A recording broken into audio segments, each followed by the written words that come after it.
नमस्कार। आप देख रहे हैं क्यू वाइब और मैं हूं प्रवीण झा। बात बिहार की ही करेंगे, लेकिन आज करेंगे नए मुख्यमंत्री सम्राट चौधरी की बात। और सम्राट चौधरी की बात आज इसलिए बहुत महत्वपूर्ण है क्योंकि अब से कुछ देर बाद हम आपको दो तस्वीर दिखाएंगे, दो वीडियो दिखाएंगे। उस वीडियो को देखकर आप समझ पाएंगे कि आज मैं ये कार्यक्रम क्यों कर रहा हूं। क्या सम्राट चौधरी के बनने के बाद बीजेपी का एजेंडा बिहार में लागू हो रहा है क्या? क्योंकि जिस प्रकार से आज उन्होंने एक टोपी पहनने से इनकार कर दिया, उस टोपी का मेरा मतलब है कि एक मजहबी टोपी पहनने से सम्राट चौधरी ने इनकार कर दिया। वहीं दूसरी तस्वीर जो है वो बाबा भोलेनाथ की तस्वीर है, यानी कि वहां पर पूजा अर्चना करने के लिए वो सारण गए हुए हैं, हरिहरनाथ मंदिर में, वहां की तस्वीर है। दोनों तस्वीर को पहले आप देखिए, उसके बाद इस चर्चा को हम आगे बढ़ाएंगे और इस चर्चा में हमारे साथ हमारे वरिष्ठ पत्रकार संजीव प्रियदर्शी भी जुड़ेंगे और उनसे जानेंगे कि आखिर क्या जिस चीज को लेकर नीतीश कुमार लगातार कह रहे थे, और नीतीश कुमार खास करके नीतीश कुमार कभी भी किसी धर्म और समुदाय से कोई भेदभाव नहीं किया, क्या वो अब उस प्रकार से नहीं चलेगा बिहार? क्या बिहार में क्या अब जो है वो बीजेपी का मॉडल ही चलेगा क्या? हालांकि हाल के दिनों में नीतीश कुमार ने भी एक जगह टोपी पहनने से इनकार कर दिया था, लेकिन वो कई बार पहनते भी दिखे, कई बार नहीं भी पहने। इस सब पर बातचीत करेंगे। उनके बेटे को निशांत को लेकर भी बातचीत करेंगे कि वो कैसे गए और वो टोपी भी पहने, और जिस समय नमाज अता किया जा रहा था उस समय वो वहां भी शामिल हुए। ये सब आज हम बातचीत करेंगे, लेकिन उससे पहले हम आपको एक सबसे पहले जो है वो टोपी नहीं पहनने वाली जो वीडियो है, पहले वो आपको दिखाते हैं।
ये दो तस्वीरें, लेकिन अब हम आपको सीधे लिए चलते हैं संजीव जी के पास। और संजीव जी, हम आपसे ये जानना चाहेंगे कि अभी जो दो वीडियो हमने दिखाई, कि खास करके एक में जिसमें कि सम्राट चौधरी टोपी नहीं पहन रहे हैं, और दूसरी वीडियो जो है उसमें जो है वो किस प्रकार से वो मंदिर में पूजा अर्चना कर रहे हैं, वो दो वीडियो हम आपको अभी दिखा रहे थे। आपको क्या लगता है कि अब जो है वो भारतीय जनता पार्टी का एजेंडा बिहार में चलने वाला है क्या?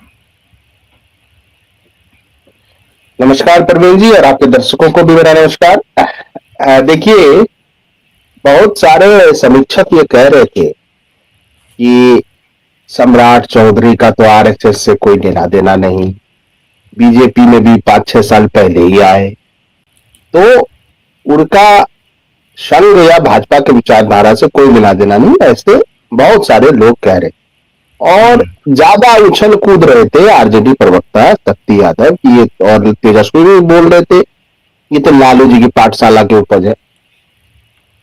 लेकिन मेरा मानना है कि सम्राट चौधरी व्यक्तिगत रूप से बहुत ही धार्मिक व्यक्ति है और वो अनअपोलोजेटिक हिंदू है, सनातनी है, और मन वचन और कर्म तीनों से सनातनी है। पूरा परिवार उनका धर्म में आज तक। दूसरी बात, हम्म, वो तुष्टीकरण की राजनीति नहीं करने वाले हैं, यह भी साफ हो गया। और मुझे तो ऐसा लगता है, और जब इनके नाम की घोषणा हुई थी, मुझे हम्म, लगता है कि जैसे हिमंता विश्व शर्मा की जो छवि बनी असम में, हम्म, ये तो वो कांग्रेस में, हम्म, लेकिन जब आए तो बीजेपी में, तो हर तरह से बीजेपी में जुड़े।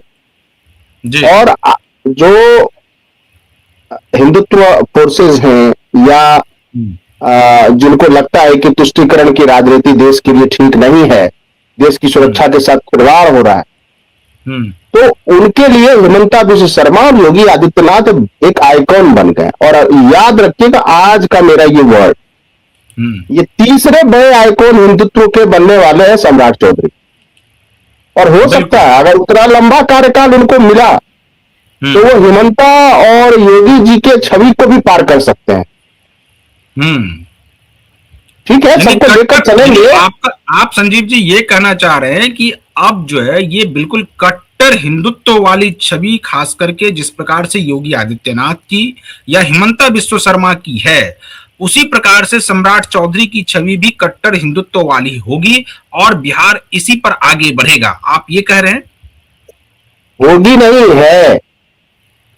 मैं अच्छा। याद दिला दूं अपने दर्शकों को, हम्म, तारापुर में जो इनका घर है, गांव है, मोहल्ला है, वहां के एक मुस्लिम बुजुर्ग का हम्म, वीडियो वायरल हुआ था कि हमारे यहाँ तो बिल्कुल, कुछ नहीं बना। लेकिन बाद में उनके लोगों ने ये कहा कि वह हम्म, मानसिक रूप से उनकी स्थिति ठीक नहीं है, और हम लोग भी मानते हैं कि मानसिक रूप से स्थिति ठीक नहीं। हम्म, लेकिन कभी कभी बिल्कुल खराब घड़ी भी होती है प्रवीण जी, तो हम्म, 24 घंटे में 2 बार वक्त वो सही बताती है। बिल्कुल, तो हो सकता है कि उनके बात में थोड़ी सी सच्चाई हो। मुझे लगता है कि हम्म, बिल्कुल, भले आरएसएस में नहीं रहे, लेकिन आरएसएस की विचारधारा को ये मन से स्वीकार करते हैं। हम्म, इसलिए बहुत सारे लोग जो लेफ्ट और लिबरल्स जो नगाड़े बजा रहे थे कि अरे ये तो हमारी विचारधारा का, जी नहीं, बिल्कुल नहीं। ये कट्टर हम्म, हिंदुत्ववादी हैं, और इनको हम्म, तुष्टीकरण से कोई लेना देना नहीं है दूर दूर तक। हम्म, और बीजेपी को जो गद्दी मिली है, उसमें ये जी, भी एक फैक्टर होगा आगे चल के। सीमांचल का जो डेमोग्राफी बदला है, हम्म, और बार बार इन्होंने बयान दिया है, अमित शाह जी ने भी, मोदी जी ने हम्म, भी, और सम्राट चौधरी ने भी कई बार बयान दिया कि जी, डेमोग्राफी के बदलाव को स्वीकार नहीं किया जाएगा, घुसपैठियों को स्वीकार नहीं किया जाएगा। इसलिए हम्म, ये मैं नहीं कह रहा हूं कि जनरलाइज नहीं कर रहा हूं उस चीज को, लेकिन हम्म, कोई अगर कानून अपने हाथ में लेने की कोशिश करेगा, हम्म, और खास करके धार्मिक दीनी कट्टरता, मजहबी कट्टरता, हम्म, जिहादी माइंडसेट, हम्म, और क्योंकि बहुत सारे ऐसे, अब जो शर्जील इमाम है वो जहानाबाद का ही रहने वाला है ना, बिल्कुल, जो नॉर्थ ईस्ट को भारत से काट देने की धमकी देता था, हम्म, है?